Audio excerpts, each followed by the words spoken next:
အားလုံးယေရှုနာမ၌မင်္ဂလာပါဒီကနေ့မှာတော့ဖျားသခင်သားများဆိုတဲ့နှုတ်ကပတ်တော်ကောင်းစဉ်နဲ့အရောက်စီတိုင်းကိုထပ်မံပြီးတော့နှုတ်ဆက်ခွင့်အားပေးလိုပါတယ်ဂလာတိဩဝါဒစာခန်းကြီး3အပိုင်ငယ်26ကနေ28ကိုဖတ်ကြည့်တဲ့အခါမှာနှုတ်ကပတ်တော်ကဒီလိုပြောပါတယ်အဘေတို့နီးဟုမူကားသင်တို့အပေါင်းဒီယေရှုခရစ်ကိုယုံကြည်ကြသဖြင့်ဘုရားသခင်သားဖြစ်ကြ၏ခရစ်တော်ကိုဗတ္တိဇံကိုခံတော်သူရှိသမျှတို့သည်ခရစ်တော်ကိုယူတင်ဝတ်ဆောင်တော်သူဖြစ်ကြ၏ယေရှုခရစ်၌ယူဒလူမရှိဟေရတလူမရှိကြုံမရှိလူမရှိယောက်ျားမရှိမိန်းမမရှိထိုသခင်၌သင်တို့အပေါင်းဒီတလုံးတစ်ပါးဒီဖြစ်ကြ၏နှုတ်ကပတ်တော်ကိုဝန်ခံတော်တဲ့အရောက်စီတိုင်းပေါ်ဘုရားသခင်ကောင်းချီးပေးပါစေဒီနှုတ်ကပတ်တော်ကြည့်တဲ့အခါမှာသင်တို့ဟာ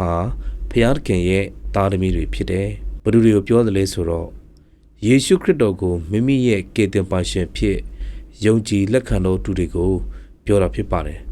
ဒါဆိုရင်ကျွန်တော်တို့ယုံကြည်သူတယောက်စီတိုင်းကိုဘုရားသခင်ကပြောနေခြင်းဖြစ်တယ်ကျွန်တော်တို့ဟာဘုရားသခင်ရဲ့သားသမီးတွေဖြစ်တယ်ဒီနေရာမှာ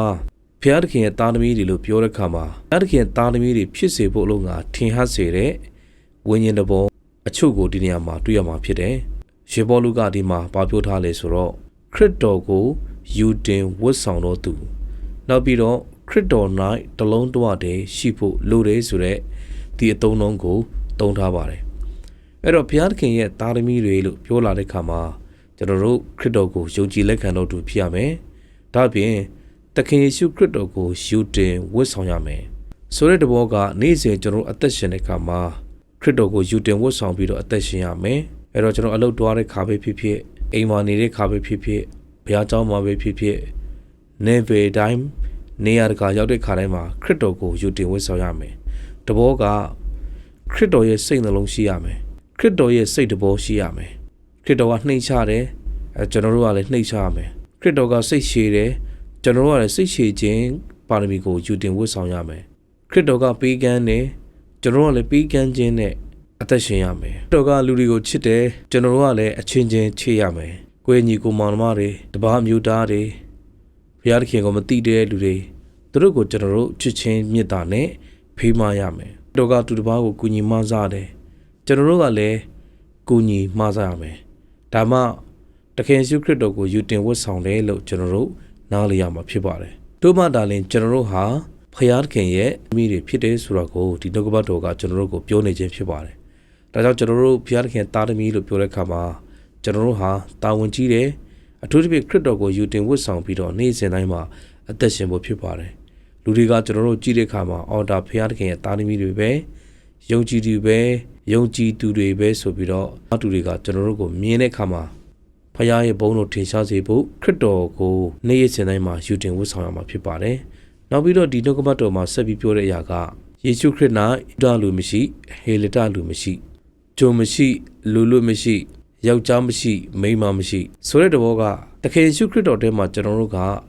တလုံးတစ်ပါးတည်းဖြစ်ရမယ်ဒီနေ့ကျွန်တော်အသင်းတော်ကိုကြည့်တဲ့အခါမှာအနေအမြင့်ခွဲခြားတာရှိတယ်တချို့အသင်းတော်တွေဆိုရင်တော့ VIP ဆိုပြီးတော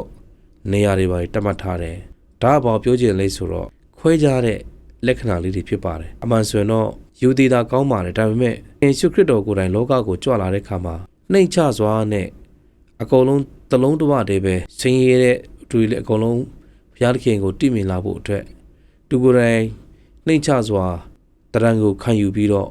လူတွေကိုကေတင်ခြင်းကိုလမ်းကိုပြတာခဲ့တာဖြစ်ပါတယ်ဒါကြောင့်ကျွန်တော်တို့ကအဲ့ဒီခွဲခြားတဲ့အရာတွေအသက်တာထဲမှာကျွန်တော်တို့အသင်းတော်ထဲမှာမထားဖို့အင်မတန်မှအရေးကြီးပါတယ်